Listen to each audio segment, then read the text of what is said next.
तृणमूल कांग्रेस सांसद महोदय कहते बोध हुए विजु जनता दल जोटा कही पारु नहीं तांकर नुआ नुआ बहिथुआ बहुंग द्वारा बोधे कहूँ विजु जनता दल अनेक अनैतिक कार्य होता अनेक जोटा नियम मुताबक काम हवा कथा गृह विभाग आदेश अनुसार काम हवा कथा भारत सरकार निर्देश अनुसार भारत सार्वभौमत्व को रक्षा करने काम हवा कथा से काम हो नथिला तो एबे होची एवं जो लोक मानक भी झारसुगुड़ा जिले में जोटा डिटेन कराई तांको वेरिफिकेशन करा जाउची जे वास्तव रे से मानकर कोनोसी प्रमाण पत्र अछि ना नाही एवं जो मानकर प्रमाण पत्र अछि से मानक छाड़ी दिया जाउची एवं ताकू नेकी को थाना रे रखाइनी ताकू गोटे महाविद्यालय रे सम्मानजनक भाव में रखाई एवं जो माने कोनोसी कागज पत्र देखै परिबे नाही भारतर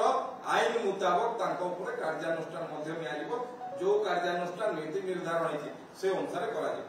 तेणु भारतर सार्वभौमत्व भारत गोटे देश जोठी बाहर लोक आसिक असामाजिक काम अनेक जगह क्रिमिनाल एक्टिविटी जो सामिल रही से भाया लोक कौन प्रश्रय दिज्व ना जो मैंने धमक दौरान से स्पष्ट करूँ जे भारत भारतीयता विश्वास अच्छी कि नहीं एवं जो दलर कथा से कथा कहते से दल स्टाण्ड क्लियर करवा कथा जे नुआ नुआ बहु होती से नुआ बहु जो चिंता प्रकट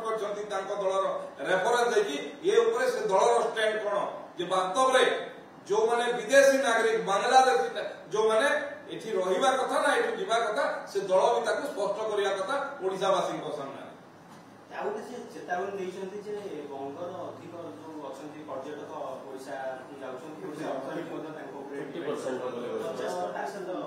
ताको जदि अटकाय जाय ताले ओडिसा अर्थनीति अवस्था देखंतु प्रभु महाप्रभु जगन्नाथ विश्वर नियंता एवं तांकर दल एवं तांकर दलर नेत्री एभलिया गोटे अपचेष्टा किछि दिन पूर्व कर सारी आ गोटे श्री मंदिर आ गोटे एटा श्रीक्षेत्र कहीकि अपचेष्टा कर सारी एवं रथ यात्रा एवं बाहुड़ा यात्रा तथा सुनावेश आपण देखिले भक्तंकर किभली भाव समागम है एवं अधिक संख्यार मध्य पश्चिम बंगर जेते भक्त जे जगन्नाथ भक्त समस्ते आछन्ती यांको कथारे कि अटकी जीव प्रभु जगन्नाथ को नियंत्रण करिवे से माने ए होछि तांकर औद्धत्य पुण्या जे जिए कहउछन्ती जे प्रभु जगन्नाथ को हमें नियंत्रण करिबो बोली कोनोसी भारतर कोनोसी नागरिक को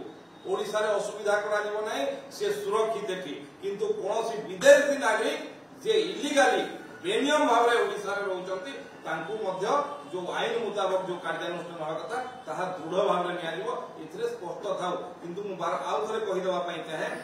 जो दलर से रेफरेंस देखि कहिछन जे 24 वर्ष शासन दायित्व रे थिबे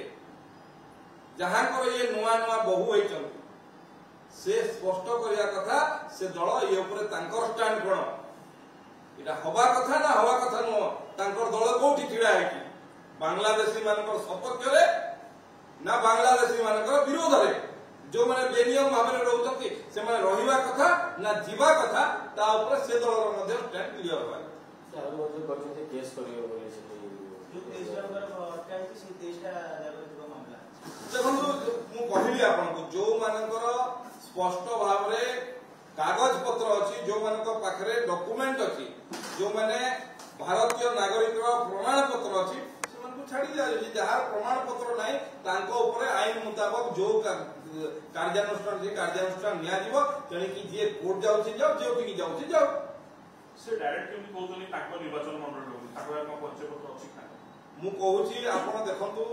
प्रशासन पुलिस प्रशासन भारत सरकार गाइडलाइन अनुसार काम करूछि सेठी जो मानकर 450 जन आथिले अनेक लोक सेठी बोलनी भी जे कागज पत्र देखे जहाँ पाखे कागज पत्र नहीं से माने रहिबे से मान को ऊपर आईन अनुसार जो कार्यानुष्ठान ग्रहण करा जिबा कथा करा जिवो जो मानकर कागज पत्र अछि जो मानकर पाखे प्रमाण अछि भारतीय नागरिक कथा से मान ଆରାମରେ ରହିପାରିବେ, କୌଣସି ଅସୁବିଧା ନାହିଁ। ସେଠି ଏବେ କେତେ ଜଣଙ୍କର କାଗଜପତ୍ର ନଥିବା ଦେଖନ୍ତୁ ତା ଉପରେ ଏବେ ମୁଁ ଦେଖୁଥିଲି ଟ୍ୱିଟରେ ସ୍ପଷ୍ଟ ଭାବରେ ପୋଲିସ ଅଧିକାରୀ, ବରିଷ୍ଠ ପୋଲିସ ଅଧିକାରୀ ମାନେ ଦେଇଛନ୍ତି ତଥ୍ୟ ଏବଂ ସେ ପୋଲିସ ପ୍ରଶାସନ ତା ତଥ୍ୟ ରଖିବ କେତେ ଜଣଙ୍କର କାଗଜ ମିଳିଲା, କେତେ ଜଣଙ୍କର ପ୍ରମାଣପତ୍ର ମିଳିଲା, କେତେ ଜଣଙ୍କୁ ଛାଡିଯିବ। କିନ୍ତୁ ମୂଳ କଥା ହଉଛି ଯେ ଭାରତ ବର୍ଷରେ ଯୋଉମାନେ ବିଦେଶରୁ ଆସି ବିଶେଷ କରି ବାଂଲାଦେଶରୁ ଯୋଉମାନେ ଆସିବେ ବିନା କାଗଜ ପତ୍ରରେ ବିନା ଆଇନ ସବୁ ଉଲ୍ଲଂଘନ କରିକି ଏଠି ବର୍ଷ ବର୍ଷ ଧରି ରହିବେ କି? ମୂଳ କଥା ହଉଛି ସେଇଟା। ଏବଂ ଏଇଟା ଧର୍ମଶାଳା କି? ଓଡିଶା ଧର୍ମଶାଳା, ଭାରତ ଧର୍ମଶାଳା କି ସେମାନଙ୍କ ପାଇଁ? ଏବଂ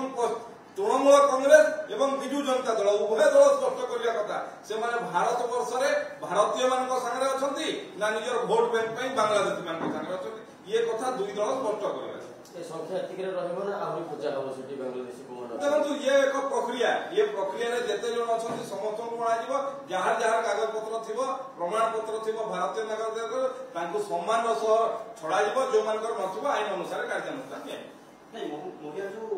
ଷ୍ଟେଟମେଣ୍ଟ ଦେଇଛନ୍ତି ତା ପଛରେ ତାର ହାତ ରହିଛି କି ଆପଣ ଭାବୁଛନ୍ତି? ଦେଖନ୍ତୁ ସେ ସ୍ପଷ୍ଟ ଭାବରେ ଗୋଟେ ଦଳର ନାଁ ନେଇଛନ୍ତି ଏବଂ ଯେ ଦଳ 24 ବର୍ଷ ଶାସନରେ ଥିଲାବେଳେ ଏଭଳିଆ କାମ ହଉନଥିଲା କହିଛନ୍ତି। ତେଣୁ ମୁଁ ଆପଣଙ୍କ ମାଧ୍ୟମରେ କହିବା ପାଇଁ ଚାହେଁ ସେ ଦଳ ସ୍ପଷ୍ଟୀକରଣ ରଖିବା ଦରକାର ଯେ ତାଙ୍କର ୟା ଉପରେ ଷ୍ଟାଣ୍ଡ କଣ, ଯେ ବାଂଲାଦେଶୀ ମାନେ ଭାରତ ବା ଓଡିଶାରେ ରହିବା କଥା, ଏ କାର୍ଯ୍ୟାନୁଷ୍ଠାନ ନେବା କଥା ନୁହଁ, କଣ ତାଙ୍କର ଷ୍ଟାଣ୍ଡ ରଖିବା କଥା? ଆମେ ତ ସ୍ପଷ୍ଟ ଭାବରେ କହୁଛୁ ଯୋଉମାନେ ଭାରତ ବର୍ଷର ନାଗରିକତାର ପ୍ରମାଣପତ୍ର ଅଛି ସେମାନଙ୍କୁ ଛଡାଯିବ, ଯୋଉମାନଙ୍କର ପ୍ରମାଣପତ୍ର ନାହିଁ ତାଙ୍କ ଉପରେ ଆଇନ ଅନୁସାରେ କାର୍ଯ୍ୟାନୁଷ୍ଠାନ ନିଆଯିବ। ତେଣୁ ଏବେ ବିଜୁ ଜନତା ଦଳ ସ୍ପଷ୍ଟ କରିବା କଥା, ତାଙ୍କର ନୂଆ ବହୁ ଯୋଉ କଥା କହିଛନ୍ତି ମୁଁ ଆଶଙ୍କା ପ୍ରକାଶ କରୁଛି ଯେ ଯୋଉଟା ସେମାନେ କହିପାରୁନାହାନ୍ତି ବହୁ ମୁହଁରୁ କହୁଛନ୍ତି କି